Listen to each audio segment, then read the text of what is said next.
There are no subtractions and divisions in our mind. There is only addition and multiplication. Well, this is the most beautiful thing you have.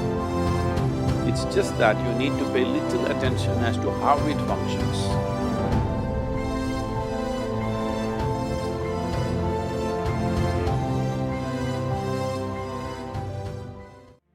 Well, see the way the question is asked and also the way normally it's addressed is, people think there is something called as negative thought and positive thought. They want to remove the negative thoughts and have only positive thoughts. For such people, I would ask them to just experiment for 10-15 seconds. Let them forcefully remove one thought from their mind. For example, next 10 seconds, just don't think of a monkey. Try not to think of a monkey for next 10 seconds. You will see you will be full of monkeys.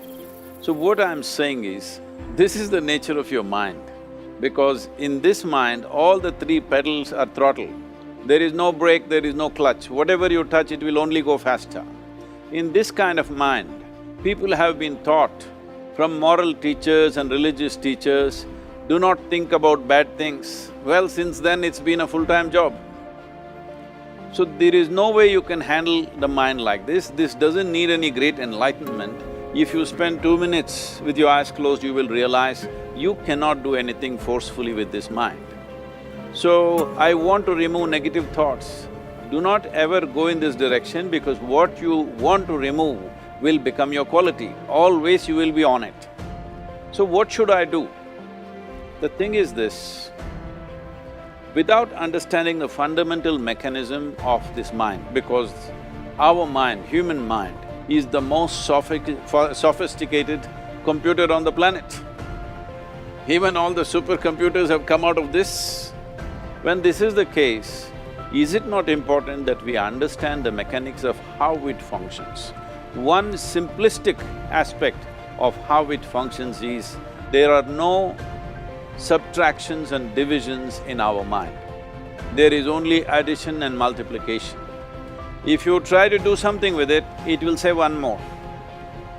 If you try hard, it will multiply into many more. In this mind, you don't try to identify what is positive, what is negative and try to remove it. First of all, one needs to understand, this mind of yours, this body of yours is supposed to serve you. The life that you are is important. Body and mind are vehicles that must serve us. If you sit in a vehicle, it must go where you want to go. If it goes to its own destination, what is the point of such a vehicle? It's just a nuisance. Right now, most human beings are unfortunately experiencing this fantastic possibility of human mind as a nuisance, as a troublesome thing. Well, this is the most beautiful thing you have. It's just that you need to pay little attention as to how it functions. One simple thing is this.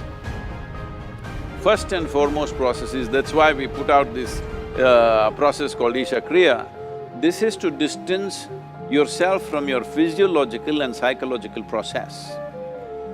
There is something called as you which exists. This is not a composite of all your thoughts and emotions and physiological processes. Beyond that, there is you. If you close your eyes, even if you cannot see anything, you're still there. It is through the window of your eyes that you're looking out, but if you close your eyes, it doesn't mean that you don't exist, you still exist. So beyond your thought, you still exist, beyond your emotion, you still exist. So that you, the life that you are, this has to come into your experience. Why is it that you're not allowing that to come into your experience, which is the most significant aspect of who you are? Who you are right now, the most significant aspect is, you and me are alive right now, this is it. What I'm thinking, what you're thinking is not the important thing. We are alive right now, that is the important thing. So, it is important that you focus on this fundamental sense of aliveness within you, and then you will see there is a natural distance between you and your thought process. Once there is a distance between your psychological process and your physiological process, this is the end of suffering. Because there are only two kinds of suffering that human beings go through. physical suffering and mental suffering. Once you create a little space between you and your mind, between you and your body, this is the end of suffering. This is something every human being has to experience and know, otherwise thinking I will just remove negative thoughts and I will have positive thoughts, all the best, it's not going to work 100%, it's not going to work because nobody can remove it, they can avoid it for some time. So when negative thoughts come, you say Ram Ram, Shiva Shiva, whatever you want, but this is just avoiding, it's not gone. The moment you stop that, it will pop back with great force, otherwise it'll come back in your dreams. So it's very important, first of all you need to understand your anger, your resentment, your fear, your anxieties, the negativity that you generate. Generally resentment, anger, it is always directed towards somebody. But we need to understand this is poisons that we are drinking and expecting somebody else to die. Fortunately, life doesn't work like that. If I drink poison, I die.